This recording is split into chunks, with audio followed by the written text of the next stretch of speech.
Here we go. We should be streaming now, I hope. Yep, now we're live. Ladies and gentlemen, welcome back. It's Logos Media's Unspun, episode number 213. Season, what is this? Season 14, episode 9. Boy, I just muted YouTube 5 minutes ago and it still went live on there.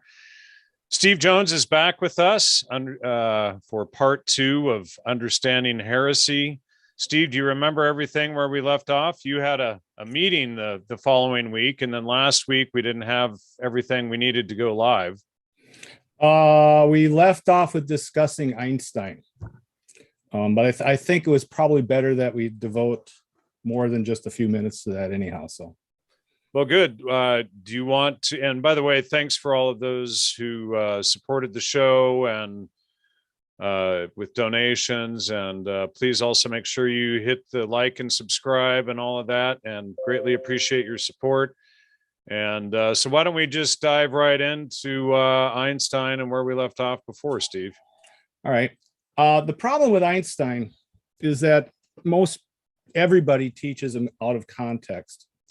And really, something I wasn't even able to do in the book because it would have got too long-winded, is I think what you really need to do is go back. Einstein is sort of unnecessary unless you start looking at the trial of Galileo. And unless you look at the trial of Galileo, what made that necessary, you don't really get that either. So the real issue is probably starting at the beginning. And that's with an astronomer named Eudoxus. Okay. And he lived about, I believe, about fourth century BC. What he does is he's the first person to really chart the heavens. And what he does is I believe he calls it the phenomena. And that name sort of sticks throughout the millennium, even the phenomena, referring to the heavens as the phenomena. What happens, though, is a famous poem gets written, and it's by another poet astronomer named Aratus. And in his phenomena, he talks about all the different positions of various constellations and stars and different. It's a fairly long thing. You can look it up. It's Aratus Phenomena. There are several websites dedicated to it. The thing is, Aratus appears in the Bible. Most people don't know that. Let me see if I can I'm trying to get some of this. Sure. I've had all this kind of prepared ahead of time. There's a section in Job. I think I'm losing my camera here. Falling off the back. Yeah. Watch Steve Jones chase his camera, ladies and gentlemen. Nothing more than chasing the dog, too. Oh, yeah. Well, yeah, your dog decided to go after 12, 13 shows. Tonight, your dog decides to freak out a minute before the show. So what you're looking at is Job 38:31. Canst thou bind the sweet influences of Pleiades or loose the bands of Orion? Canst thou bring forth Mazzaroth in his season? Or canst thou guide Arcturus with his sons? Knowest now that the ordinances of heaven, canst thou set the dominion thereof in the earth? Canst thou lift up thy voice to the clouds, that abundance of waters may cover thee? Canst thou send lightnings, that thou may go and say unto thee, here we go, here we are? Who hath put wisdom in the inward parts, or who hath given understanding to the heart? Who can number the clouds in wisdom, or who can stay the bottles of heaven? When the dust groweth into hardness, and the clods cleave fast together, wilt thou hunt the prey for the lion, or fill the appetite of the young lions? When thou couch in their dens, and abide in their covert to lie in wait? Who provideth for the raven his food, when his young ones cry unto God? They wander for lack of meat. Now, the thing is, if anybody's read the book of Job, Job is a kind of a saintly guy who does pretty much nothing wrong in his life. And for some reason, all these things start happening to him. Everything bad you can think of starts happening to him. And eventually he gets very desperate. And God speaks to him in those words. The importance of those words, however, is that they come from Aratus' poem.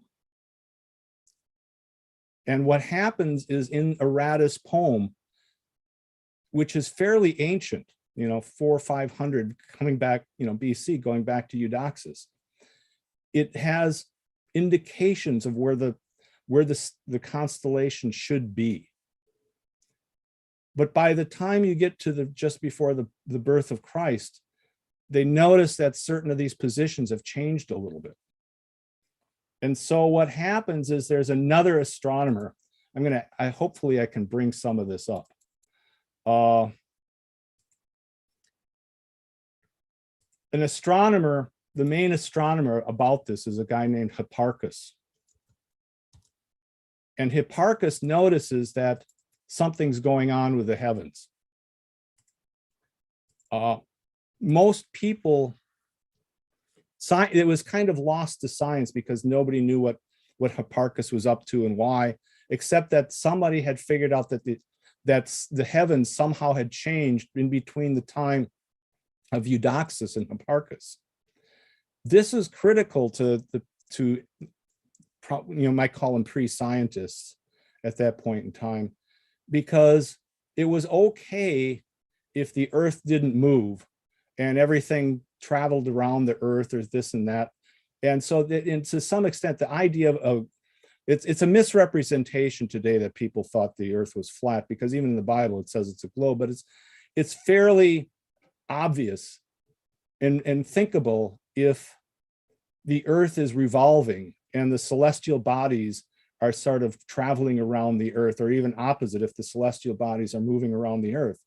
But if there's a star or there's constellations that subtly change their position, this was a big deal, because it meant to them that some force was shaking the heavens.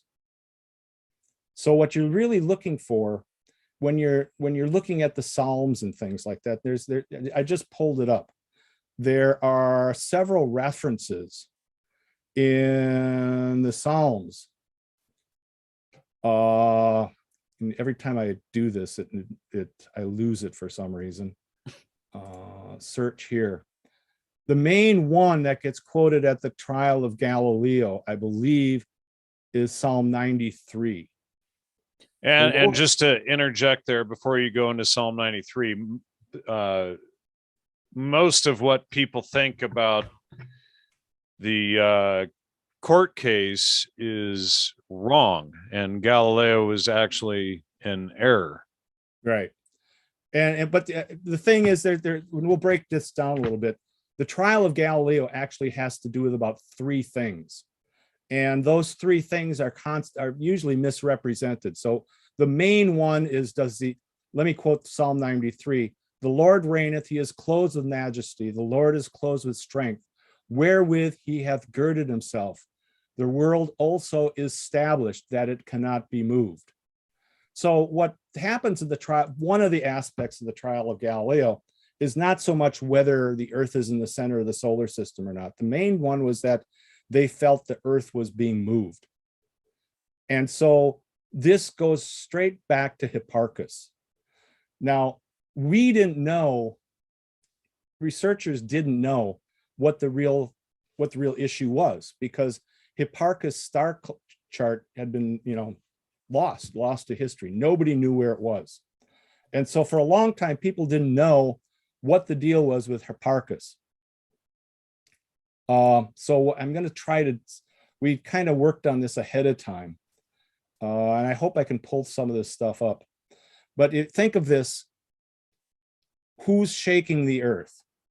Now, what this comes down to, a lot of people have seen pictures or a statue of Atlas holding the globe. Sure. He's not holding the globe, okay? So what's been found since then, and let me see if this comes up. No, that ain't it.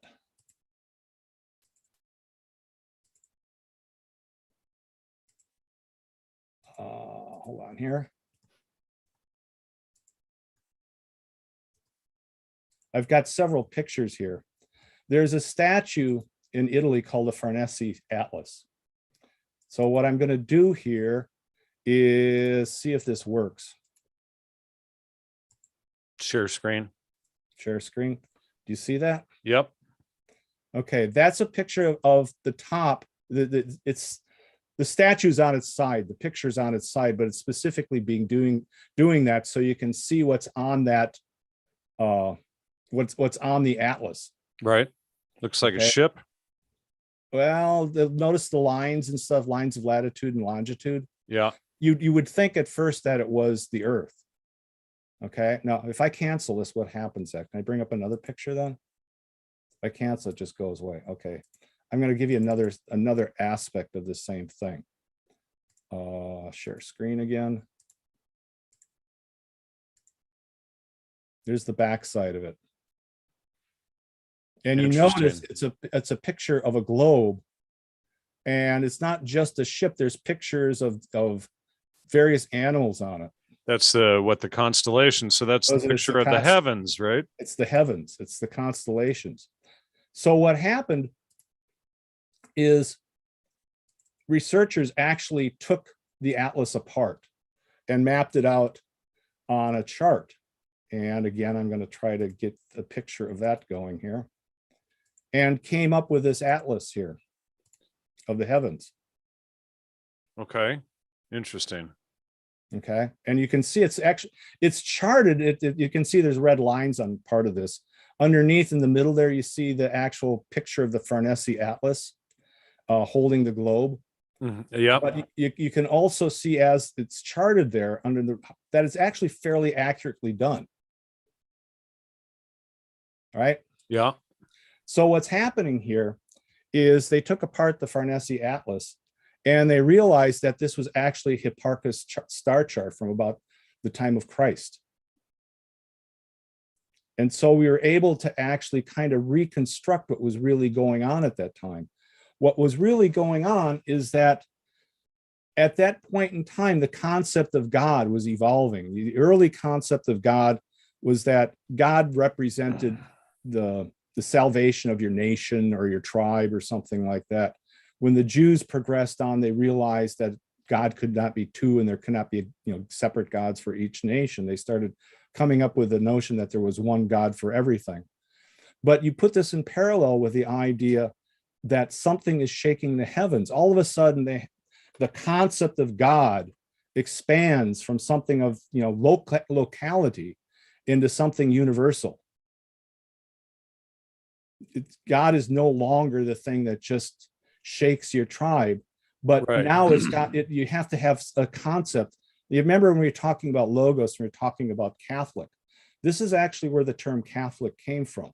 Right. Is the idea of one truth. It was actually an astronomical term in response to all this. Universal. Yeah. So now what's happening is God is not just this local thing that grants you wishes or something like that. Or that you sacrifice your finest to. Or you sacrifice your finest to get blessings or something like that. All of a sudden, God has some deeper ramification, that God is something that has the capacity, or some principle of some sort has the capacity to change the route of the stars in the heavens. So this is the context which you have to now understand what this progressing concept of God is doing about the time of Christ. So if you look into logos, one of the things in the old Jewish scriptures and particularly the Targums, is that they're trying to talk about God as being something that's being made manifest. And that manifestation is something more than just the fire in a bush fire or something. What they're doing is they're literally looking for God somehow to be made real. And so the Jews are actually re-examining all these different things of I am that I am, as being I am the ones whose essence is to exist. Something far more profound than just something that grants you wishes or some guy in the sky, as some people would say. Right. That's usually one of the most common arguments that people make against Christianity. Oh, you believe in some guy floating in space, when it's Right. not that at all. It's about logos or truth or reality or reason, right, logic, etc. So this is the context by which they're addressing this more broad concept of God. Is not something just locality, but something truly Catholic in the astronomical sense, that is something that's spreading out throughout the heavens as far as man can see or reason or think or anything, because something has to explain why these celestial bodies are not in the same place as they were 400 or 500 years prior. Right. Which is something profound, really. Well, and it has to do with the pole axis and the great year and stuff like that as well, I think, right? Yeah, it has to do ultimately with the fact that the Earth, if you take an astronomy class, you'll find out that astronomers really don't consider the Earth a planet, so to speak. What they consider it as a system, it's called the Earth-Moon system, because the moon is actually quite large compared to the volume and mass of the Earth. So when the moon rotates around the Earth, it actually causes it to wobble. Right. And that wobble takes, I think, it's about 11,000 years for it to complete a wobble. And that's really— Is it 11,000 or 24,000? I forget. I believe it was 11,000. It could. Now you got me. I got to go back and read my first book that I haven't even opened in 10 years. Yeah. Well, I mean, it's a tremendously long period of time. Right. Yeah. But it's not so long. I think you're actually right now that I think about it. It's not such a tremendously long period of time that you don't, what we see even as climate is never a stable thing. It's something that's always, the poles are constantly wobbling and shifting. Things like that are happening within the heavens. And so when Galileo attacks this idea of, but it moves, what is he really saying? And what is the church really protecting at that point? Do they really care whether the Earth moves? Do they really care whether the major concern, if you read the other Psalms about movement within the heavens, you'll see there's something much more profound, and it really goes back to Heraclitus' idea of what is change. Who does the change? Because the basic concept that they're trying to protect here is what Heraclitus discovered, is that which is changeable is not divine, and that which is changeable has to be changed by something that is divine. So you're really going back to Aristotle's concept of the first mover. Right. And that's really, that's the broader context of what's really at stake here. It's not so much whether the Earth moves or not. What's at stake here is what's the capacity of God, and where do you find the first mover? Where do you find the one who changes everything, is not subject to change himself or itself? Does that make sense? Yeah. Okay. So now so you got one component of the trial of Galileo. The other component of the trial of Galileo is the component that actually has to do with what was Galileo really doing, as far as, was he just arguing about change, or was it what, again, but it's the same subject, but from another direction. The subject is the idea that the Earth moves or not, is it really something that reprehensible to the church or not? And what the other book that I have here that's very important, Pierre Duhem was another person who wrote a book on the phenomena, again, referring back to the same thing, because what Pierre Duhem, the French physicist, goes back and he looks at all the different references to the trial of Galileo to figure out what was really so reprehensible about, what happened and what was Galileo really up to. And what he came to the conclusion was there was two different ways of looking and proposing a speculation, let's call it that. One form of speculation would be if you propose it as a theory, and the other one is whether you propose it as a hypothesis. So the way the church and academia looked at it at the time is that a hypothesis was something you could propose anytime you wanted. Anybody could say, I hypothesize this, I hypothesize that. But a theory was something of a higher order, and because it begins with the word theo. So to propose a theory was essentially you were proposing a theology, and you were saying that you knew the mind of God. And so what Pierre de Ham showed is that what was really one aspect of this whole thing that was reprehensible to the church was that Galileo was insisting that his point of view was a theory and not a hypothesis. Okay. And so everybody's made a big hoopla and taken this out of context for hundreds of years, not even grasping what the argument was about. If you really want to look at here's the book that you want to look up. Okay. And then what was the other book? Was it Galileo was wrong or something like that? Yeah, that would be the next one. We'll go into that. I'd have to pull that one. It's called Galileo Heretic. Go ahead. Oh, people have this whole misconception of the entire court case, and that they punished him for his heliocentric theory, and not that he had a theory rather than a hypothesis. Yes, exactly right. So, this is just like, when you get into the church texts from the Vatican and you discover, well, the church didn't persecute witches. They actually stopped the persecution of witches along the Western German border. Yeah.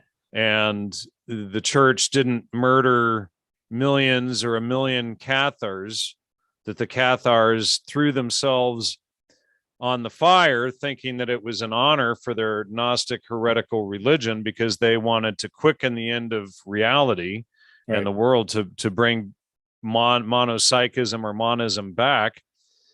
And it's just like I've been reading a lot of the Holy Inquisition AGN files from Mexico, and you have what most people believe, and then what the case records actually say, and like there's one case that I've been reading, and these three guys sacrificed 5 boys, and they used mushrooms and whatnot. This trial went on for like 2 or 3 years before, they even decided what to do with these guys. But they went through painstakingly going through the evidence and getting all of the reports that they could gather on these cases. And then, and I was, what was it in your book or somewhere, I was reading that out of the 130,000 cases of heresy in Spain and France, only 2.7% of those ended up in death. And of those were most likely because those people had killed other people, including Catholics and whatnot, for their beliefs. Yeah, what I sort of think of it as John Dillinger or somebody like that, where you're talking about a point in time where there really wasn't a judicial system as we know it today. There's no police running around, and they don't have. That was what the church did. They had that's the what courts. The church did, right? So what we would consider going down to our county or superior or Supreme Court and filing something, they went to the Holy Inquisition office to file an inquiry to have it looked into. Right. Is that correct? Yeah. Well, and it gets a little deeper than that, even, because one of the suspicions at the time, I mean, take the most, say, corrupt period of time. You've got the Crusades going on, and say your child is missing for some reason, and now you've got to go to the church, and if anything, it goes the other way, because a lot of the crime was done by elites and who are funding the church. So the fact of the matter is the church has a struggle at this time. Do we go after an elite who maybe did something wrong? And how do we get enough people in as witnesses to prove that somebody who's feeding the church money and things like that? And so what happens, it's not unlike today, where the church's attitude to most of this stuff was actually far more lenient than is represented in history. Right. And that's a pretty much general type thing. The Inquisition, if you talk to, go on the internet and look, most people think there's millions and millions and millions of people that were killed by the Inquisition. Right. And there's more like a few thousand or so. Yeah. And the main crux of those that were punished by the Inquisition were, you remember at the beginning of the United States, you've got the Isabel, the King and Queen of Spain are shipping ships around to explore, but they had just taken Spain over from the Muslims. Right. And so what happened is most of these people, the bureaucracy, were Jews who were actually friends of the Islam, and they were kind of underneath the table trying to get Islam back because their power would increase. So 10 decade or so into it, the monarchy realizes that a lot of their plans of saving Spain are being thwarted by people within. So how do you find out who the people are? The representation is that they went after the Jews. That's not exactly true. They went after the Jews who were Muslim cohorts. And the only way they could do that was really question them and find out who was, destroying the system. And then you get into the Islamic texts, and there's a big hoopla over the church forcing Muslims to become Catholic. And yet when you read Islamic texts, if you didn't convert to Islam, you were either killed or you were a slave. Right. And so, they are, if you've never read Islamic texts, which Lloyd DeYoung and I exposed so much on this show a couple of years ago, you wouldn't grasp that the Muslims were required to enslave you or force you to convert or kill you. You paid the jizya tax, which means the capitation tax, and if you didn't pay that, you got decapitated. Yeah, and a lot of that still goes on to this day. And that sure it does. When I was working at the seminary, there was one class that I was helping conduct, and there was a priest who was actually working on establishing one of the first churches to be built in centuries under Islam. And he said one of the big problems is that now you're reading the Gospels in Arabic. And there's one particular point in one of the epistles that basically is the it's hard to explain to people, because Christianity is a faith-based religion. It really has to do with what you believe. A lot of Islam is if you utter these words or not. Well, it doesn't matter what you believe. If you utter the words, you're a Muslim. And so they would have lookouts within the church to see if anybody would read those words. And they had quite a problem, because they couldn't read the lessons for that day, simply because if the wrong person read the lessons, they would immediately, he was a Muslim. That was it. Didn't matter what he believed, didn't matter if he was a Christian or not. All of a sudden he read the words, now he's Muslim. So were those cases true, or was that, or were they unaware, or what was the case of that? And here's the thing, in Islamic texts, they are allowed to lie to non-believers to forward their jihad. Right. But that's the climate. It's hard to go back in history and look at these things. What you have to do is you have to actually paint the picture of what was going on in that day. You can't judge these things that we often do today by what the climate is today. You have to go back and look at the climate that as was then. You can't look at it all from a snowflake perspective. Yeah. So the main people that were arrested by the Inquisition were basically people acting duplicitously, right, to undermine the state. and to undermine the Christian monarchy that had just Right. taken Spain. Well, and it's like, reviewing these Mexican texts as I near completion, and you've read my paper, as I near completion on it, on the Flesh of the Gods, Teonanacatl, and the Aztec mushroom death cult. They are trying to promote Christianity in a society that was based on human sacrifice and cannibalism. And so people think that they were just going around and killing anybody or killing them because they ate mushrooms or whatever, and that's not the case. In almost all of these old files that I've looked into, there's maybe one or two that don't go into it, but nearly all of them, 80-90%, are about human sacrifice and cannibalism, if not human sacrifice, animal sacrifice. And they're trying to say, look, Jesus is the last sacrifice. You don't need to sacrifice your brothers. You don't need to sacrifice slaves you've captured from the other tribes. You don't need to sacrifice people. We already had the last sacrifice. So, you just drink the wine and eat the bread in remembrance of Christ and don't commit these sacrifices anymore. And a lot of the tribes openly accepted Christianity. A lot of the people did, because they were sick of the wars, the slavery, and,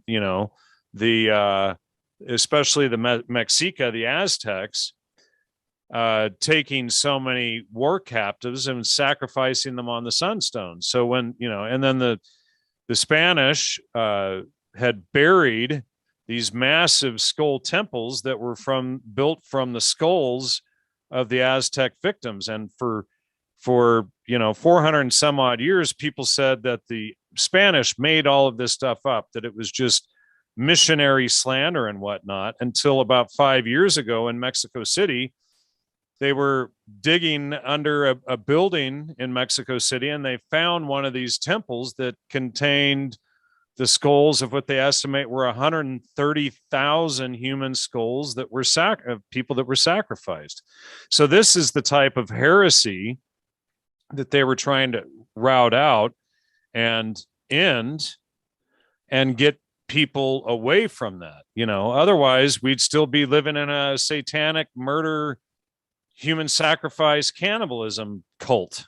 They typically look at the Inquisition, they see what people are arrested for, and they assume that because it seems like they're being arrested for petty charges, that was the state at that time. But there's been some pretty good research on the Inquisition, and the conclusion is most of the bookstores that you would go to where you'd buy things, it was pretty open. Like I said, it was more of a John Dillinger thing. You didn't go around and arrest everybody who maybe cheated on their taxes a little bit, but you did go after a murderer who maybe was escaping all other kinds of punishment. And you thought, well, the one thing we can get him on is tax evasion. And that was kind of the error from the research I've been doing, and there's some pretty good books on it, that by and large, the Inquisition was much more, and there's records of these. There's actually, there's quite a lot of transcriptions that you can still buy today, that the Inquisition was not as the way it's being painted today, where you take people like Galileo and represent them as if they're somehow a martyr for the truth. If anything, Galileo was pushing the truth the other direction. Yeah. I don't also understand is under Galileo's theology or theory, he's also pushing the ancient idea that the planets are motivated by demons and that kind of stuff. The real idea of the solar centric theory does not come from Galileo. It's actually fairly ancient. But the guy who really does the first research on it that's accepted is Copernicus. And Copernicus is a Catholic priest, and he was hired by the papacy again for the same reason, that the heavens are going out of balance. Things aren't where there should be from year to year to year. There's what we astronomers call a natural precession of the planets and the stars. Okay. Yep. Got it. Go on to the third thing. The third thing in the trial of Galileo was the actual trial manuscripts have been released and found. Their article, I think, called G3 of the trial of Galileo. And what was really happening underneath was Galileo was challenging part of this longer discussion that starts with in the 1200s with the condemnations of that period, the condemnation of 1277. That really has to do with an argument over which is the basis of reason, Plato or Aristotle. And under Galileo's assessment of all this, that the physics of Aristotle are corrupt and that we should return to Plato. As we know about the idea of Plato and Neoplatonism, that the thing that shocks me more than anything is that the Plato you get taught in universities and schools and things is this kind of dressed up Plato that's kind of neutral and just this kind of idealistic philosopher, has things to say about the Republic and kind of, like I said, kind of a visionary idealistic thing.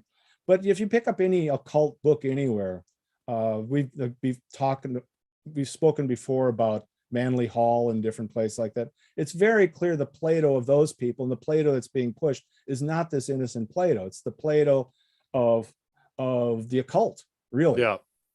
And so really what you have to go and you look at these trial documents, you realize something greater is at stake. And as you've just been talking about, you have the idea of perhaps a universal cannibalism or something like that. And the Eucharist is being used as a method of transforming these people's lives. And now Galileo is representing the Eucharist as something impossible.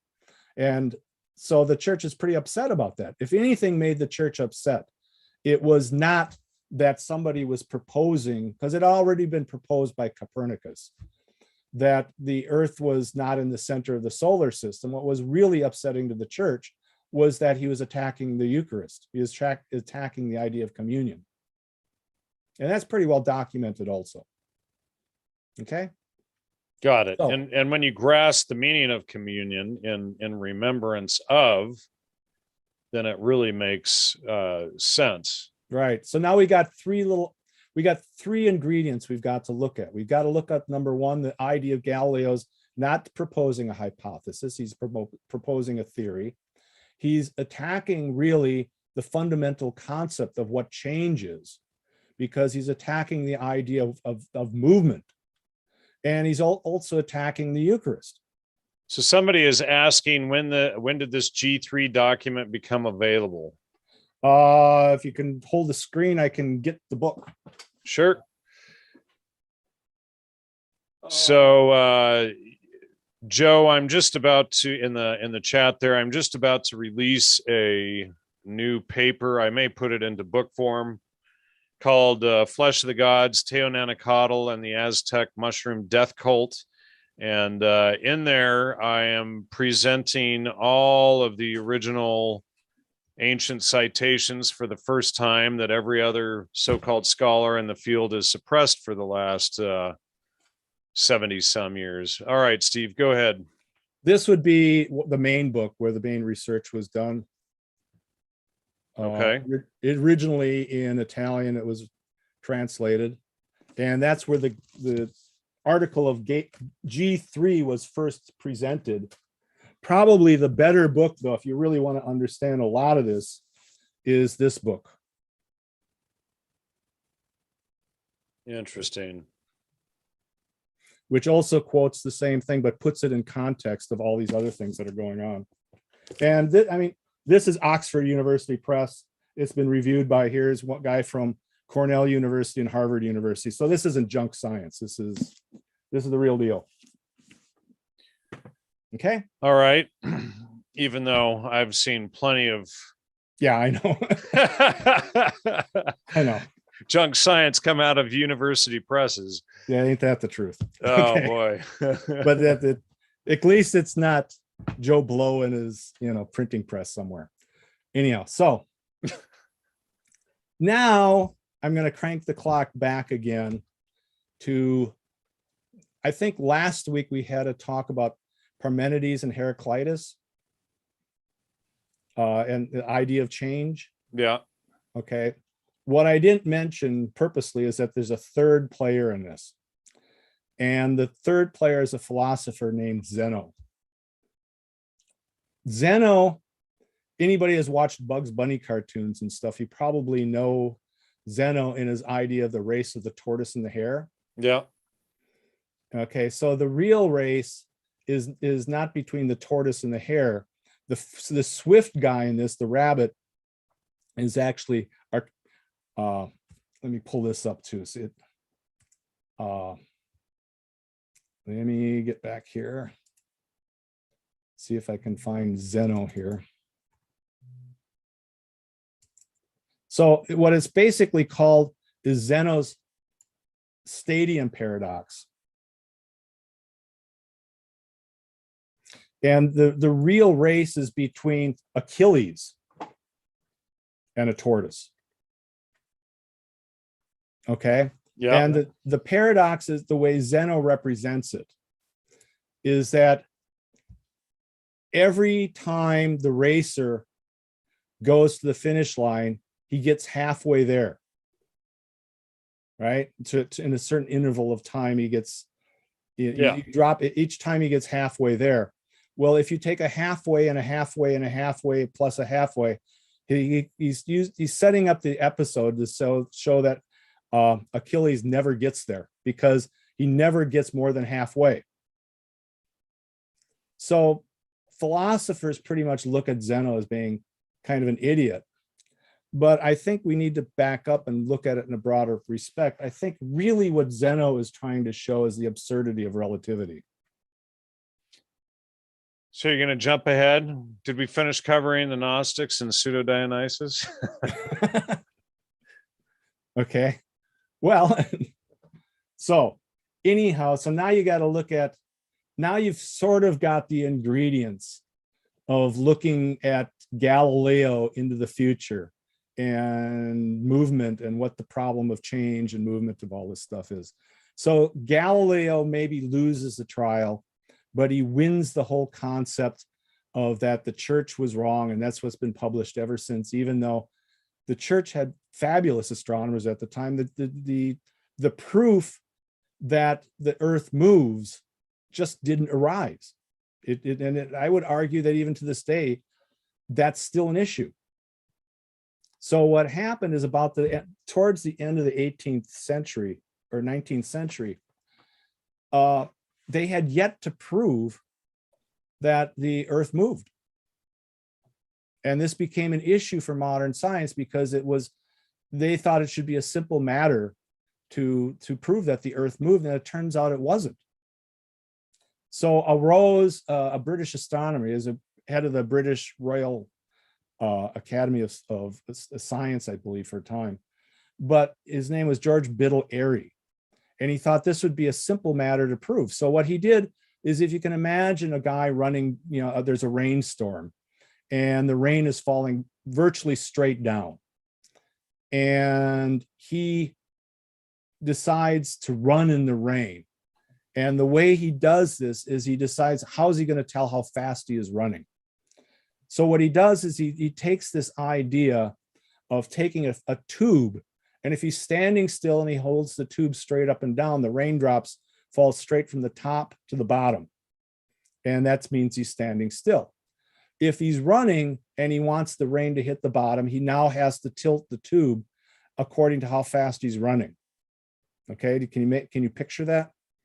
So the idea was that George Biddle Airy thought that the way of determining that the earth moved would to build a big, you can look this up, there's pictures, I could probably find it on my computer if you're curious, to build a huge telescope-like tube.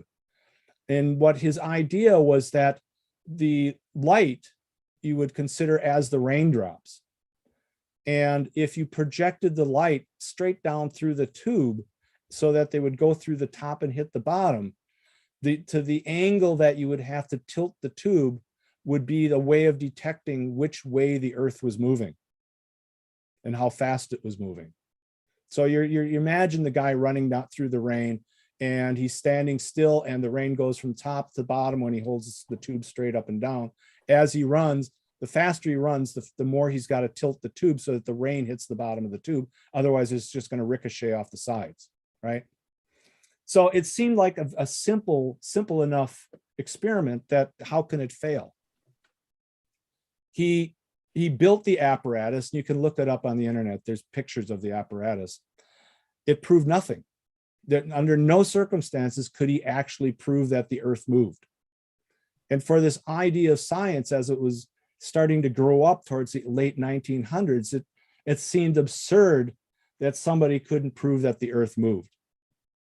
And so, just to interject here, I have a friend who's the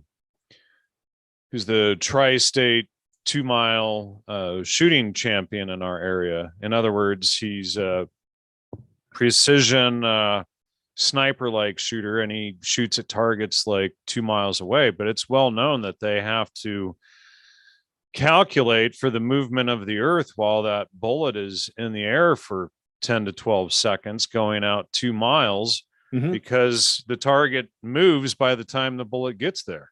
Right. And you think it would be you'd think it'd be a simple way to that you could apply that to the cosmological motion. It didn't work, with no real explanation of why it didn't work. I think I found it here. All right, I'm going to go to share screen again. And this is a picture of Ares apparatus. Can you see that? There you go. All right. That's George Biddle Ares tube. Okay. So now you've got this idea. You got to remember also that Einstein really didn't invent or develop the equation E equals mc squared. He pretty much stole that from a French physicist named Poincaré, who had developed the equation first. Yeah. And it's really not that abstract of an equation. The equation basically is energy equals mass times velocity square, or actually acceleration. Acceleration can be expressed as just velocity squared. All you're doing is taking velocity and moving it to the speed of light, which is c. Mass stays the same, and energy pretty much. Force goes from force to energy. So really, it's a simple equation. Mass equals acceleration of light equals energy. Okay, so it's not this esoteric thing that everybody thinks it is. Not being able for George Biddle Airy to figure that, I think one of the things you have to understand about Einstein is that really cosmologists about this point of time believe that there was a thing called the ether, which went kind of around and through everything and would be somewhat of a stable matrix by which you could measure the motion of things. And that's really what they were trying to detect, was this thing called the ether. Yep. What happened after Biddle-Airy's experiment failed is now you get the two guys named Michelson and Morley, who start having plates, and they start shooting light around, with refractive mirrors and things like that, and trying to see if they can detect motion that way. What happens is the first experiment achieved a null result, and then they moved that on, and they moved that on, and they moved it on, and eventually they started making this thing bigger and bigger and bigger and bigger. They never got anything more than a wishy-washy result. It never proved it did, it never proved it didn't. Interesting. Yeah, and you can look that up. So what happens is, about the time Einstein is working, he really is working at a patent office. And ripping people off while he's sitting there. Yeah, that's the other side of the story. But what he's trying to do is he's trying to come up with a theory of how would you detect motion? And he realizes that reaches the point where he starts thinking, well, maybe this is impossible. And so what he does is, really, his theory ultimately is the idea of proving that there is no such thing as the ether. And so he comes up with he has to come up with relativity. Right. which is basically based on more Neoplatonism. Yeah. The problem is that relativity is not a hard concept of all. And I think you just said it. When you talk about shooting a rifle at a long ways away, you do have to count for the rotation of the earth. And so what you're doing is you're saying, well, if I want this line of sight, considering the speed of what is happening, I'm going to have to shoot it ahead for, I'm going to have to allow for that movement for it to reach, right? The issue is if Einstein says the fastest thing that exists is light, what happens to the thing if this thing is moving the speed of light itself? And so the consequence is that they never get the message. If the target is moving faster than what the bullet is traveling, the bullet never reaches the target, right? Yeah. Okay, so none of that is that obscure or esoteric or anything. Is that Einstein takes it to the next phase, and the next phase is that somehow has something to do, once you multiply these speeds to the speed of light, that this has some impact on reality itself. So the question is, what's really going on here? Do we have a right to say that? And what I tried to show in my book is that a lot Which one? That would be Authenticating Christianity, has its section on Einstein. Yep. And there, someone attacked your book because you dared quote Einstein on the first page or something like that. And I was like, yeah, but if you actually read the book, he's exposing Einstein. Right. That's kind of one of my ways. But so what happens is you're looking at things. You've got a kind of a trajectory of a theory, and the trajectory, I think, begins with Saint Anselm. Saint Anselm is proposing the idea that if I think of God, therefore God exists, which everybody gets sort of wrong. What he's really saying is not so much that just because I can think of God, but the property God, or the greatest thing that you can think of, has a different set of criteria than just thinking of does this basketball exist or something. The fact that you can contemplate something that's the most profound at all means that if that didn't exist on some level, you wouldn't be able to contemplate it. Interesting. Okay. And right, like the idea of a tree, or you have Plato's idea of the tree that's out there in the ether, and you couldn't conceptualize it, or a table or whatever, if it didn't exist. Right. And it's like, as soon as an inventor conceptualizes something, he can set about building it. Right.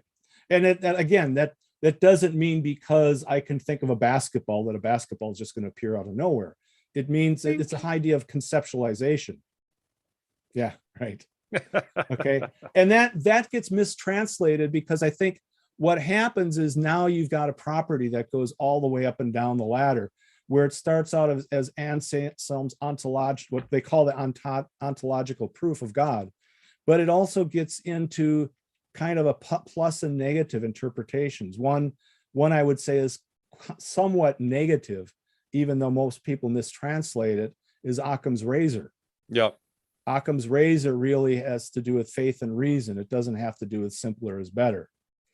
Which is often, when people interpret it as the shortest answer is often the truth, that's a fallacy, because, sometimes it takes a lot of work and going through a lot of material and contradictions to discover what the truth is.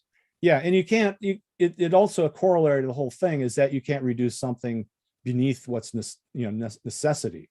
Necessity dictates how far you can make simpler is better. But the real thing is that Occam's razor was developed.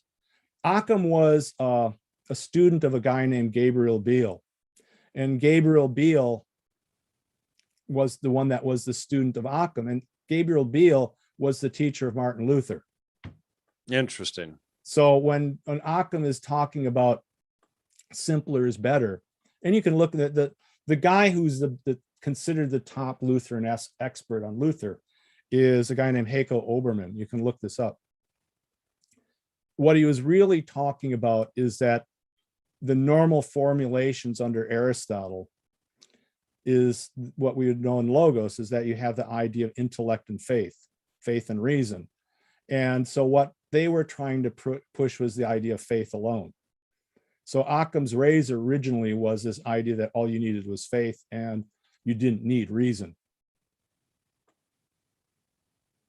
Then how would you understand logos or truth or reason or logic? Or that's the question. And then you get caught into I mean, walk outside, look around. Yeah. Well, yeah, and that's really what was going on. That's the climate that's the climate around this whole Galileo thing, is that's another aspect of it, because now you've got this Plato versus Aristotle. Plato has this idea, you don't discover anything, you remember it. And the way you remember it is through faith. Whereas Aristotle is like, look at the facts, man. You know, look at your general grammar. Look at your nouns. Right. So going back ahead in time again to Einstein, now you're looking at what's really emerges out of this is this scientific principle, which is really a product of Newtonian thought.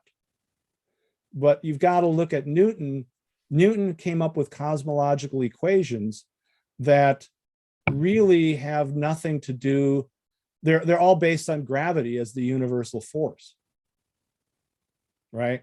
And he doesn't even have electricity in any of his equations anywhere because it hadn't been discovered yet. So your problem is now you've got an Einstein and other physicists looking around prior to what we even know today as being what's going on and trying to come up with some sense of this. Einstein takes the whole idea and says, well, if we can't determine anything, if Biddle-Airy can't discover anything by testing the directions of this ether falling on through his tube and stuff like that, I'm going to formulate a theory that just does completely away with the ether. And so being you don't have a matrix beyond on which the world or the visible reality exists, he just does away with it. He says there is. Right. And this is going back to all of this Neoplatonic heresy.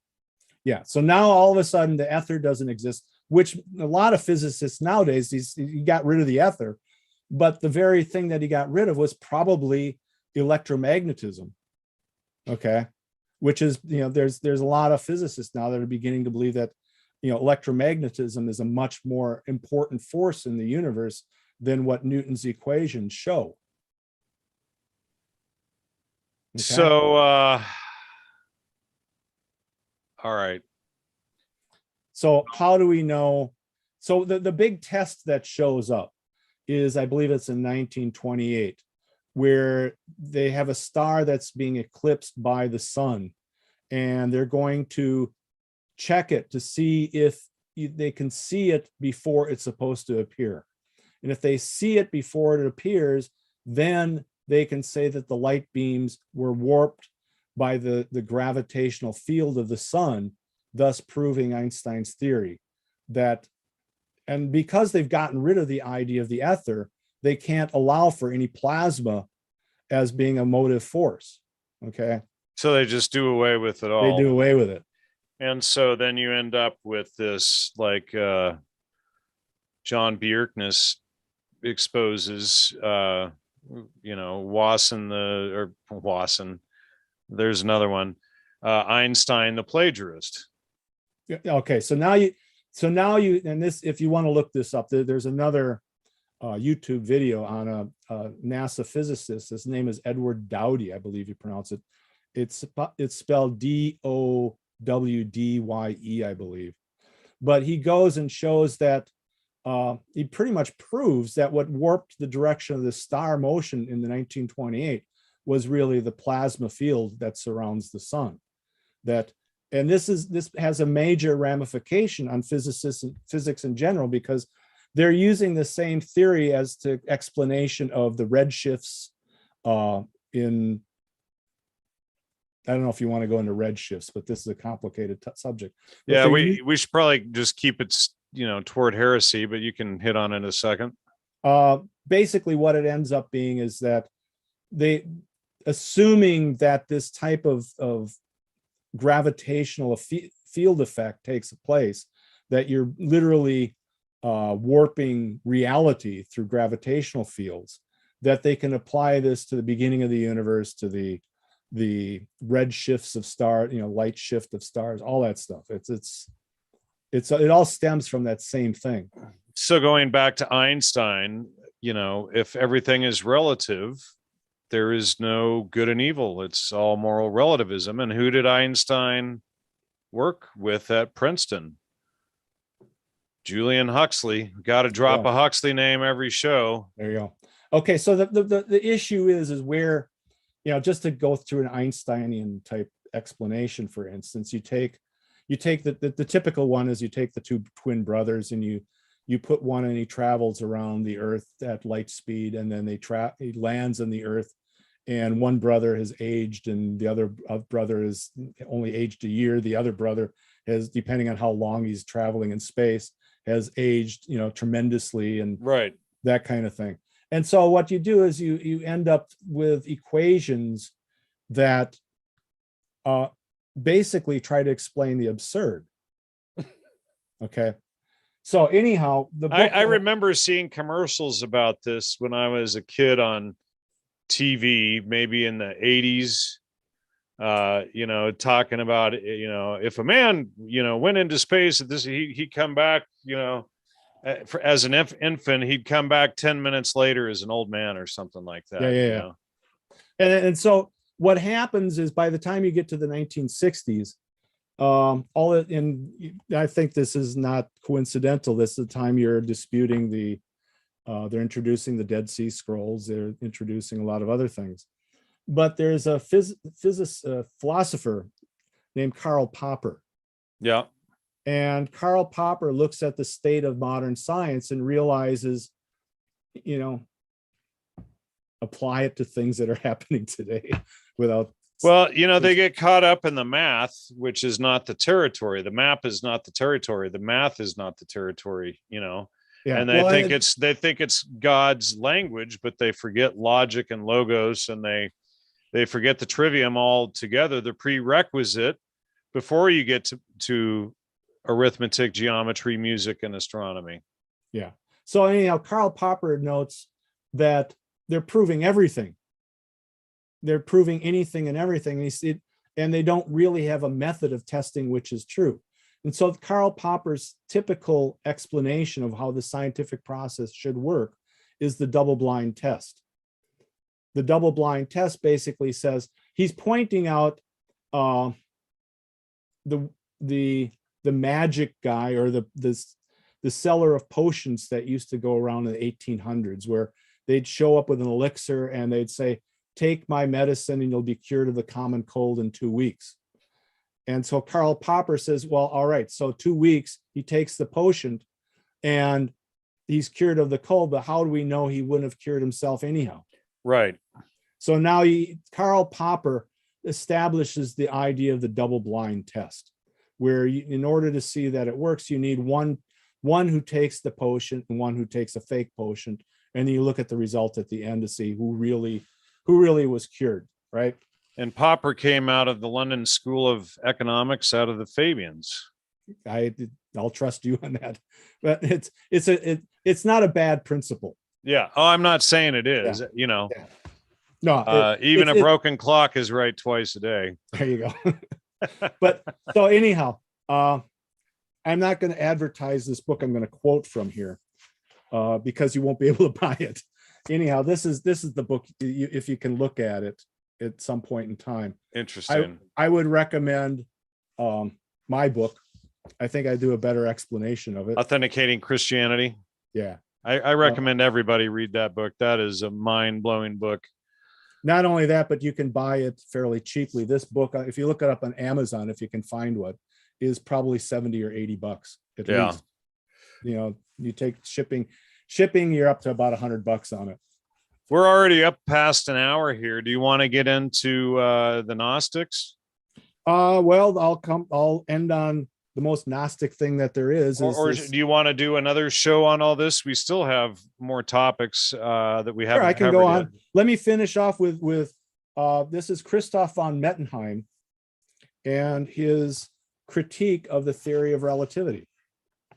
So he says, but the contradiction which is included in this shift of premises also implies that as long as we use clocks or other conventional units of time in connection with the theorems of relativity, and he puts this in, highlights this, any statement whatever must be admitted to the special theory of relativity, and that then we can infer from it any conclusions we like. Yeah. Okay. That's the definition of reality doesn't exist. This is a well-known logical implication holding for any set of sentences which include contradicting statements. Yep. There you go. And what's a contradiction? It's always, it's not that Einstein doesn't prove relativity. He proves everything.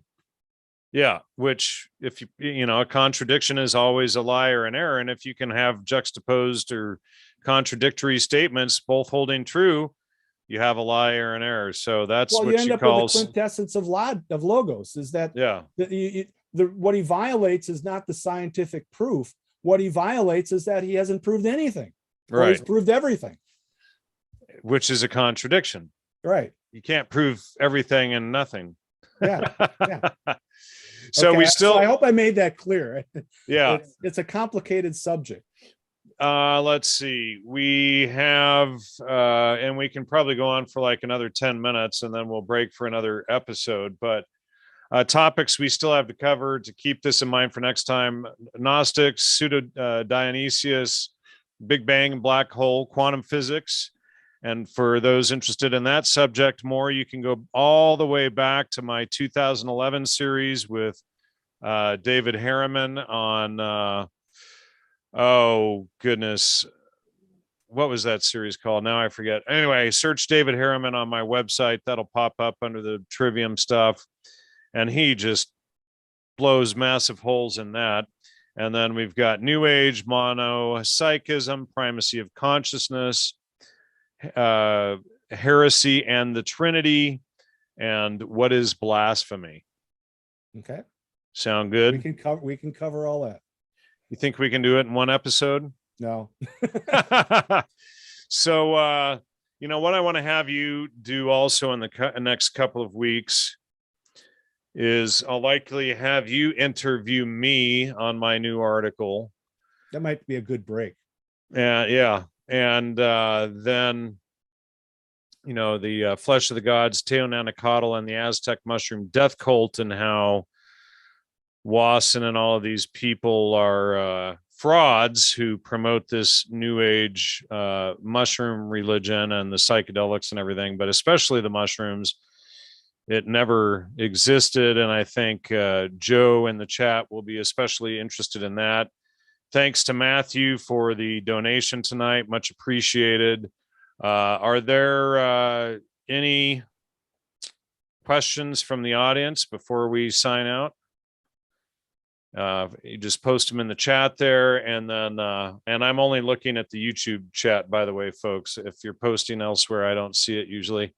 If you've looked at any of my books, you'll notice that I try to treat everything as objectively as possible, but I also have tons of footnotes. I'm not really coming out of left field with stuff. I do try to back things up. So I mean, if you're interested in this kind of research, it's not just looking at my books. If you want to buy the books, they're out there. Here's one of your books right here next to me. There we go. Incompatible Truths. That's actually something that's been kind of missed a bit, because I think what you're researching and what we're trying to research together, a lot of this, I think we've talked about it once before, but I think one of the aspects of Christianity that's very controversial is the whole idea of Esther and what was leading up to the book of Esther. You and I covered that a little bit on the show, maybe a little over a year ago, but we tiptoed around it a bit. We tiptoed around. You and I have obviously talked about it in quite a lot of depth, though. But especially in your research in how Christianity was corrupted and presented falsely and stuff, I don't think you can get around that problem without addressing the Esther thing, because now you're looking into Sir George Fraser, James George Fraser. You're looking at don't forget the blood libel.